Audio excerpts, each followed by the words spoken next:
Shalom pemirsa CBR Indonesia dimanapun Anda berada. Senang sekali kita boleh bertemu kembali dalam acara pembacaan buku bersama Tuhan di waktu fajar.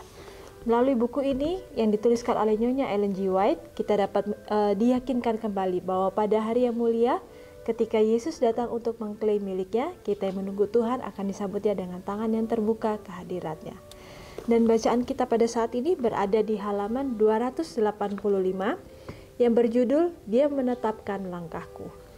Dan saya undang pemirsa di rumah untuk kita boleh sama-sama membuka Alkitab kita di dalam Mazmur 40 ayat 3. Ia mengangkat aku dari lubang kebinasaan, dari lumpur rawa.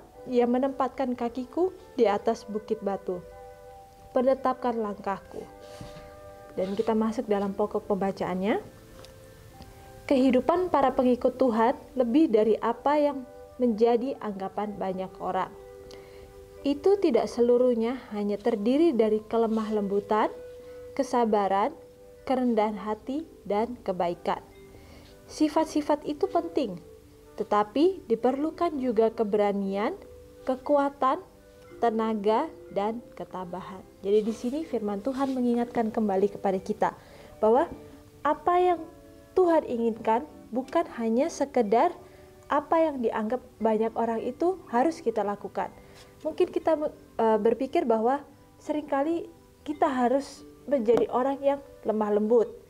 Dan di sini juga dikatakan kita harus mempunyai kesabaran, kerendahan hati. Tetapi bukan hanya itu saja yang Tuhan inginkan, melainkan di sini juga dikatakan bahwa kita juga perlu sebuah keberanian. Sebuah keberanian. Bagaimana dikatakan kita perlu sebuah keberanian? Keberanian untuk mengatakan sesuatu yang benar itu dengan benar. Itu kita perlu lakukan dalam kehidupan kita. Dan juga di sini dikatakan bahwa kita harus mempunyai kekuatan untuk melakukan apa yang benar di hadapan Tuhan. Untuk melalui setiap cobaan atau setiap rintangan itu dengan sesuai dengan kehendak Tuhan. Dan di sini juga dikatakan bagaimana kita memerlukan kekuatan, karena untuk mencapai satu tujuan itu diperlukan sebuah konsistensi dalam kehidupan kita. Bagaimana kita mau untuk mengubah karakter kita. Kita mau untuk melawan segala arus kejahatan yang ada di dunia ini. Bagaimana kalau kita mau menjadi pengikut Tuhan yang setia, kita tidak boleh terhanyut oleh arus-arus dunia ini. Dan di sini diperlukan sebuah kekuatan dan sebuah keteguhan hati untuk kita melawannya. Dan di sini juga dikatakan diperlukan tenaga dan ketabahan. Bagaimana kita harus mempunyai tenaga yang full untuk melawan dari kejahatan-kejahatan yang ada di dunia ini. Seringkali bukan iblis yang membuat kejahatan itu ada dalam kehidupan kita, tetapi lingkungan sekitar kita mungkin. Atau mungkin keinginan-keinginan hati kita yang cenderung untuk melawan apa yang Tuhan inginkan. Dan seringkali hati kita itu menuntun kita untuk menjauh daripada Tuhan. Dan di sini juga diperlukan, dikatakan ketabahan. Bagaimana kita tahu bahwa untuk mengikuti Yesus itu diperlukan pengendalian diri, diperlukan pengorbanan diri. Dan itu tentulah bukan hal yang mudah untuk kita lakukan, karena itu pasti akan melawan kedagingan kita. Bagaimana kita seperti firman Tuhan mengatakan jalan untuk menuju ke surga itu sangat sempit. Dan kalau kita tidak mau melewatinya dengan penuh ketabahan, kita harus melewati banyak ujian untuk memurnikan diri kita, maka kita akan mencari jalan yang mudah dalam kehidupan kita. Dan ketika kita mencari jalan yang mudah, tentu saja itu bukan jalan yang Tuhan inginkan untuk memurnikan diri kita. Tetapi justru itu akan membuat kita semakin jauh daripada Tuhan. Dan di sini juga dikatakan, jalan yang ditunjukkan Tuhan adalah jalan penyangkalan diri yang sempit. Bagaimana kita harus menyangkal diri kita, dan di sini juga dikatakan jalan yang ditunjukkan itu adalah jalan yang sempit. Jadi bagaimana kita harus mengikis segala kedagingan kita. Kita harus menyangkal diri kita itu sendiri. Dan dikatakan untuk memasuki jalan itu dan maju melalui kesulitan dan kekecewaan memerlukan orang-orang yang tidak lemah. Jadi bagaimana di sini dikatakan bahwa jalan untuk masuk ke sana itu sudah sempit, dan bagaimana kita akan melalui banyak sekali kesulitan dalam kehidupan kita. Bukan berarti ketika kita mengikuti apa yang Tuhan inginkan itu adalah hal yang mudah, tetapi dikatakan di sini oleh firman Tuhan, banyak kesulitan yang akan kita temui dan kekecewaan yang akan kita temui. Mengapa sering dikatakan kekecewaan yang akan kita temui? Karena kita tahu bahwa seringkali apa yang Tuhan izinkan dalam kehidupan kita untuk terjadi itu tidak sesuai dengan apa yang kita inginkan, dan itu pasti akan menimbulkan kekecewaan dalam diri kita kalau kita tidak percaya sepenuhnya kepada Tuhan, bahwa apa yang kita lihat di depan mata kita itu belum tentu itu yang terbaik untuk kita lakukan atau kita dapatkan. Tetapi kita harus yakin dan percaya bahwa Tuhan kita itu adalah Alfa dan Omega. Dia yang tahu dari awal dan Dia yang tahu dari hingga akhirnya. Sehingga apa yang Tuhan izinkan untuk terjadi dalam kehidupan kita itu pasti adalah yang terbaik untuk kita, untuk boleh kita memproses diri kita, memurnikan diri kita. Dan di sini juga dikatakan diperlukan orang-orang yang tidak lemah, karena orang-orang yang lemah pasti akan mencari jalan yang mudah. Bagaimana di sini diperlukan sebuah ketangguhan, seperti yang tadi firman Tuhan sudah katakan, diperlukan keberanian, kekuatan, dan ketangguhan dalam kehidupan kita. Jadi meskipun kita banyak melalui kesulitan-kesulitan ataupun ujian, cobaan dalam kehidupan kita, kita tidak berputus asa, melainkan kita selalu berpegang kepada Tuhan, karena kita mempunyai Tuhan yang tidak pernah meninggalkan kita. Dan itu adalah sebuah pengharapan dan sebuah janji yang sudah Tuhan berikan kepada kita, dan itu boleh kita pegang dalam kehidupan kita. Diperlukan orang-orang yang tangguh, yang tidak menunggu sampai jalannya rata, dan tiap rintangan disingkirkan. Jadi bagaimana kita harus menjadi orang-orang yang tangguh, yang tidak menunggu sampai semuanya itu lancar, atau lingkungan kita mendukung untuk kita mempunyai sebuah karakter yang seperti Tuhan inginkan. Tetapi apapun yang ada di depan kita, kita lalui dengan meminta pertolongan daripadanya. Karena dengan kita berpegang teguh kepadanya, kita pasti akan bisa melewati segala ujian itu dengan baik, dengan sesuai apa yang Tuhan inginkan untuk kita lakukan dalam kehidupan kita.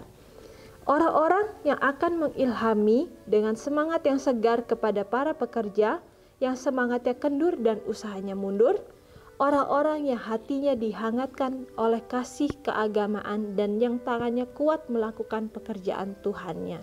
Jadi di sini bagaimana dikatakan bahwa orang-orang yang mengilhami semangat yang segar kepada pekerja itu, pekerja yang semangatnya kendur dikatakan dan usahanya mundur, adalah orang-orang yang hatinya dihangatkan dengan kasih dan keagamaan. Dan di sini juga dikatakan yang tangannya kuat untuk melakukan pekerjaan Tuhannya. Jadi bagaimana ketika ada teman kita mungkin yang mempunyai usaha yang kendur ataupun mempunyai kelemahan dalam dirinya. Baiklah kita yang sudah mengenal siapa Tuhan kita, bagaimana kita sudah tahu bagaimana untuk berjalan bersama dengan Tuhan kita itu, kita boleh membantunya untuk sama-sama berjalan untuk melewati segala cobaan-cobaan itu. Dan di sini juga dikatakan orang-orang itu yang sudah berjalan bersama Tuhan adalah orang-orang yang sudah dihangatkan hatinya oleh kasih daripada Tuhan.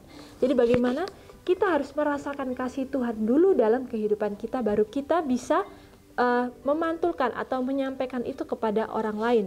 Dan itu baru akan berguna karena kita mempunyai pengalaman bagaimana kita berjalan bersama dengan Tuhan.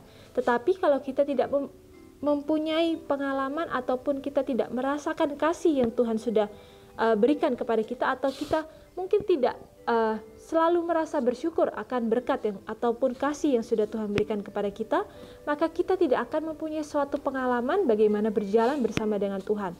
Dan tentu saja hal-hal yang kita sampaikan kepada orang lain ataupun pengalaman-pengalaman itu pasti tidak akan ada karena kita tidak merasakan kasih Tuhan itu dalam kehidupan kita.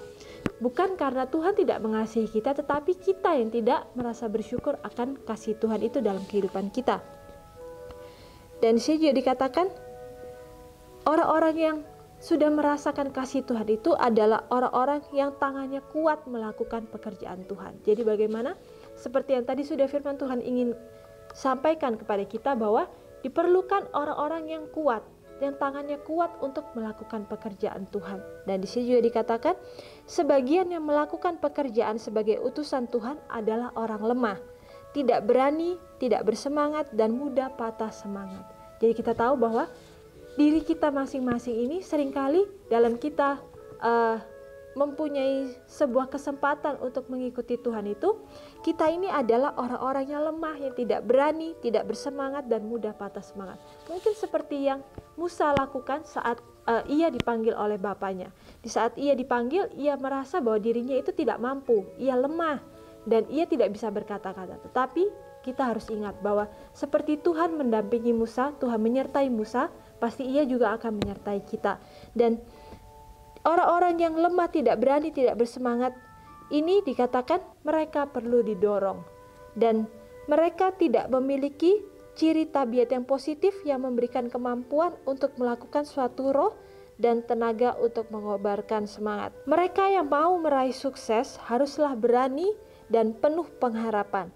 Mereka harus menumbuhkan bukan hanya sifat-sifat yang pasif, tetapi juga aktif. Jadi di sini juga dikatakan orang-orang yang mempunyai ketidakpercayaan dalam dirinya, dikatakan mereka harus didorong, karena tidak bisa kita selamanya menjadi orang-orang yang pasif, tetapi kita harus menjadi orang-orang yang aktif, orang-orang yang mau mempunyai semangat, ataupun orang-orang yang mau mempunyai tabiat yang positif. Bagaimana ketika kita sadar akan kelemahan-kelemahan kita, kita tidak stuck atau kita tidak tinggal diam dalam kelemahan-kelemahan kita, tetapi kita mau untuk berusaha mengupgrade diri kita. Bagaimana kita meminta kepada Tuhan untuk memampukan kita untuk mempunyai sebuah iman yang teguh, sehingga kita tidak menjadi orang yang patah semangat atau mudah putus asa, tetapi dengan bantuan daripada Roh Kudus kita yakin dan percaya bahwa Ia akan memampukan kita.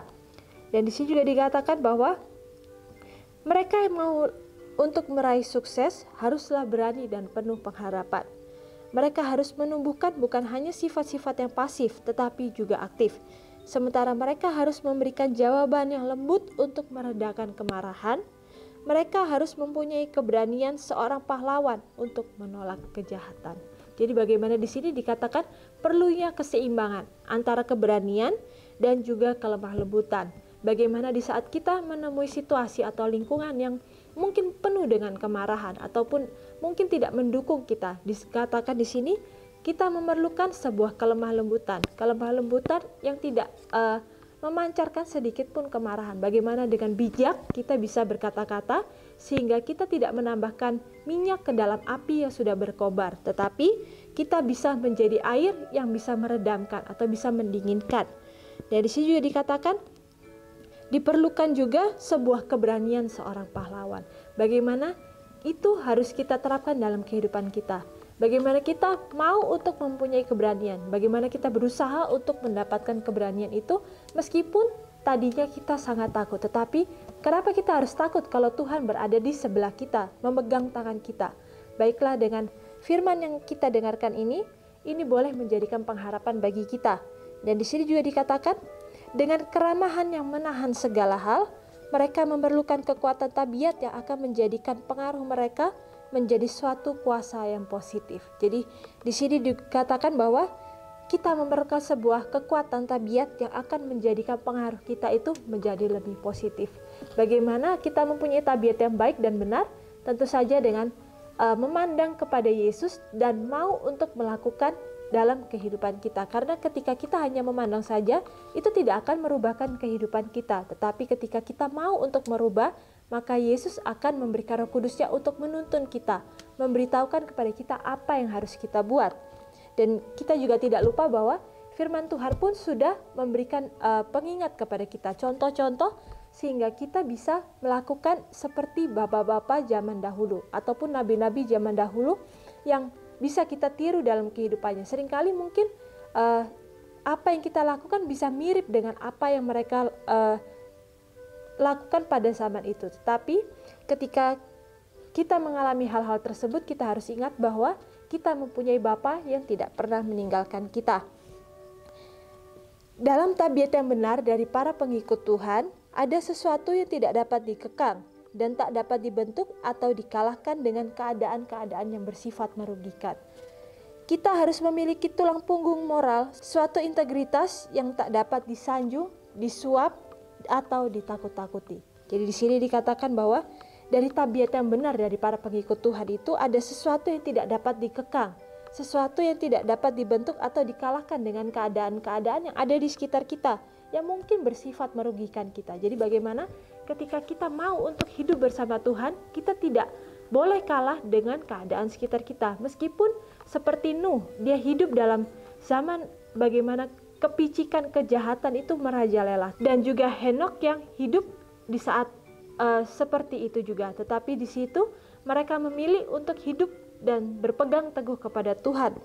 Dan di sini juga dikatakan kita tidak boleh terikut oleh keadaan-keadaan yang akan merugikan kehidupan kita. Bagaimana di sini diperlukan sebuah keteguhan, sebuah keberanian dan kekuatan untuk kita boleh berdiri melawan arus kejahatan itu. Kita harus memiliki tulang punggung moral juga dikatakan, suatu integritas yang tidak dapat disanjung. Seringkali kita selalu ingin untuk disanjung oleh orang, kita ingin untuk diakui oleh orang lain. Tetapi di sini dikatakan kita harus mempunyai sebuah integritas yang tidak dapat disanjung. Meskipun ada yang mungkin menyanjung kita, kita harus ingat bahwa itu bukan karena kemampuan kita, tetapi itu adalah kuasa daripada Tuhan yang boleh menjadikan kita lebih baik lagi. Dan di sini juga dikatakan yang tidak bisa disuap. Bagaimana kita dapat mengatakan apa yang benar adalah benar, yang salah adalah salah. Bukan kita mengikuti apa yang enak untuk didengar oleh orang, tetapi kita boleh mempunyai sebuah keteguhan dalam hal tersebut. Dan di sini juga dikatakan kita tidak akan mudah untuk ditakut-takuti. Jadi kita mengikut Tuhan karena kita mengenal siapa Tuhan kita, bukan karena kita takut akan hukuman-hukuman yang boleh jadi dalam kehidupan kita. Dan di sini biarlah firman Tuhan yang sudah kita baca ini, yang tertulis dalam buku Seri Membina Keluarga Jilid 4 halaman 461 dan 462 ini boleh menjadi pengingat bagi kita. Dan di sini kita boleh belajar bagaimana kita untuk hidup seturut dengan kehendak Tuhan, untuk memiliki tabiat yang sempurna seperti yang sudah Tuhan ajarkan dalam kehidupan kita. Dan biarlah ini boleh menjadikan berkat bagi saudara yang ada di rumah dan juga bagi saya secara pribadi. Dan sampai bertemu kembali dalam acara pembacaan yang selanjutnya. Shalom, Tuhan memberkati.